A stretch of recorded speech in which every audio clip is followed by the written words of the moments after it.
Okay, CW operating procedures and procedural signals, the Q signals, common abbreviations, and full break-in. And if you have the sheets that I asked you to print for this time, that will help you with this. Let's see what the order of the questions are here.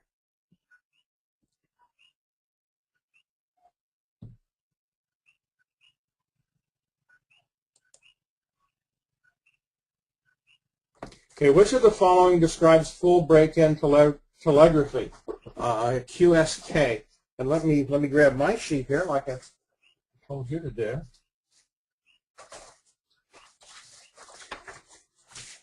And let's take a look at what Q. Now, let me explain just briefly the Q signals here, because that might be of interest to you. The Q signals, if you're looking at your sheet there, we start here with QRG and we go into the QSs. For these. These originated with the land telegraph operators. They actually start with QAs, but the ones that relate specifically to radio begin with the QRs and QSs. And what they are is just abbreviations for this various things. And if you look there, you'll see the form has, let's just go with the QRM down there, the first one that's bolded and underlined. If you go QRM question mark, if you transmit that in Morse code, it means, do you have interference? It's as a question.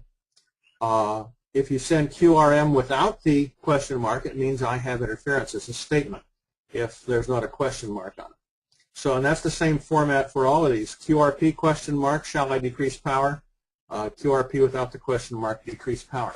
And we also use these just in conversation. We talk about QRP operation, and that's low power operation. So anyway, what we're talking about here is QSK, break-in telegraphy. And what QSK question mark means is, can you hear me between your signals? The answer is QSK without the question mark is, I can hear you between my signals. What this is an arrangement with your transmitter and receiver so that when you're sending Morse code and you have a slight pause between your the elements of the code, it switches to receive so you can hear if someone's trying to break in to come back to you. Maybe they missed something that you sent and they want to get back to you so you can resend it or something like that. So that's what full break-in QSK is. Transmitting stations can receive between code characters and elements. The transceiver is rapidly switching backwards between transmit and receive as you're sending the code.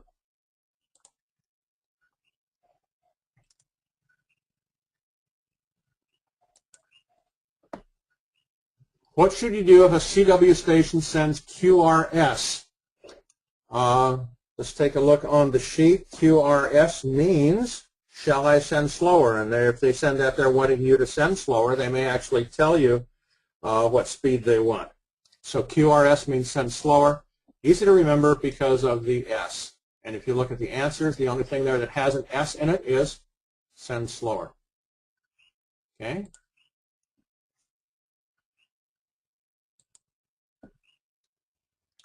What does it mean when a CW operator sends KN at the end of a transmission? This is another handout that I gave you, another sheet that I had you print.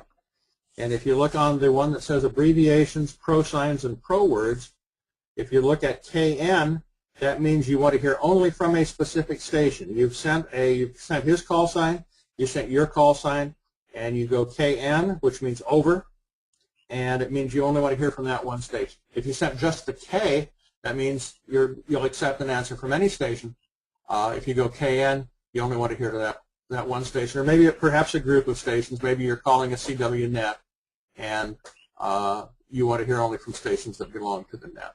So listening only for a specific station or stations is KN.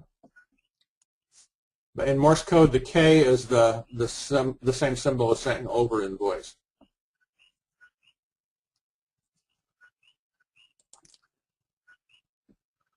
What does it mean when a CW operator sends CL at the end of a transmission? We look on the sheet there again. It says he is closing his station. CL is closing the station.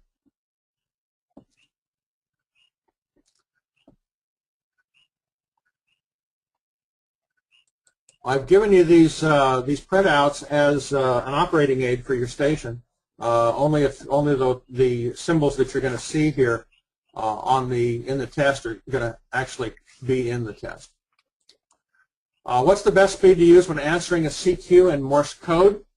The speed at which the CQ is sent is the best speed to answer, because hopefully the person is sending at a speed that they can copy. Now, when you're sending CQ, it's real easy to get fast because it's a repetitive thing.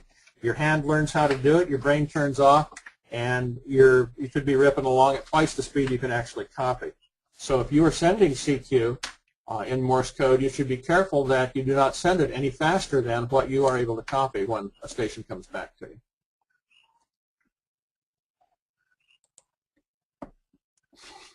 What does the term zero beat mean in CW operation? A zero beat is when you have two frequencies that are close together, they will mix and produce a beat tone. And you've heard this. You've been tuning through a range of frequencies or something like that, and you'll hear the signal go like that. Well, okay, when you get down to that zero beat, that means the frequencies are matched. Before, there was a difference in frequency that was producing that tone, and as you get closer and closer to the same frequency, the tone becomes lower and lower in frequency until finally at zero, the frequencies are matched. And that's what we're talking about here with zero beat, is matching your transmit frequency to the frequency of the received signal.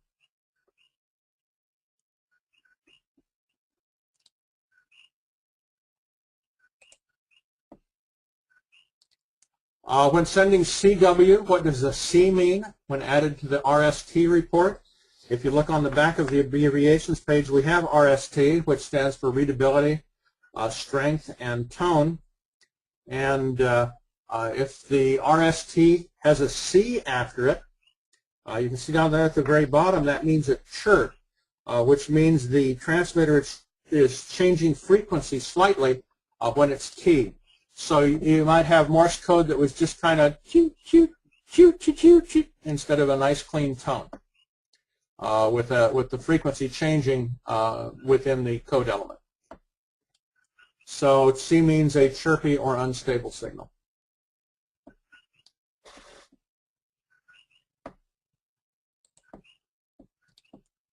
What pro sign is sent to indicate the end of a formal message when using CW? Again, this is in the abbreviations and pro signs part of this.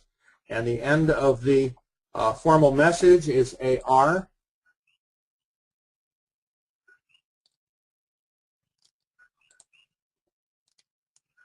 What does the Q signal QSL mean? Now, this is a little tricky because we have things we call QSL cards, which are cards that we send to each other to confirm that we have made a contact. And they're important for awards if you're going to get worked all states, or the DX Century Club where you've worked 100 countries or something like that. You have to have the cards to confirm those contacts. We call them QSL cards. But what the Q signal QSL actually means is I acknowledge receipt. And you'll hear people in contests use this instead of Roger, which means the same thing.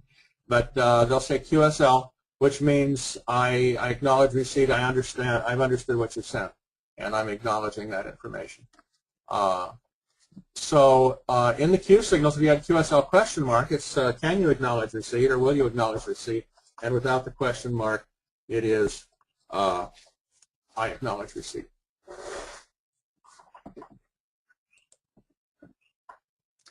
What does the Q signal QRQ mean?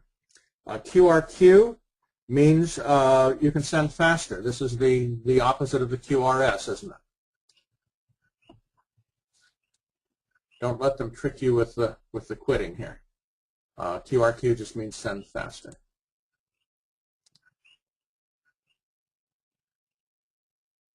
I guess you could think of that as being quick, that Q there being quick. What does the Q signal QRV mean? Let's take a look on the sheet. QRV means, are you ready? And here we are, I am ready to receive messages. Now, one way you will see this in conversation or in bulletins when a de-expedition goes out to some obscure place to operate for a while and provide contacts with other amateurs, maybe out on an island or a rock in the ocean or something like that that has its own call sign. The notice may say Alpha Hotel 6 India will be QRV at someplace on a certain date. And what that just means is they'll be ready to operate on a certain date. But the actual Q signal QRV means I am ready to receive messages.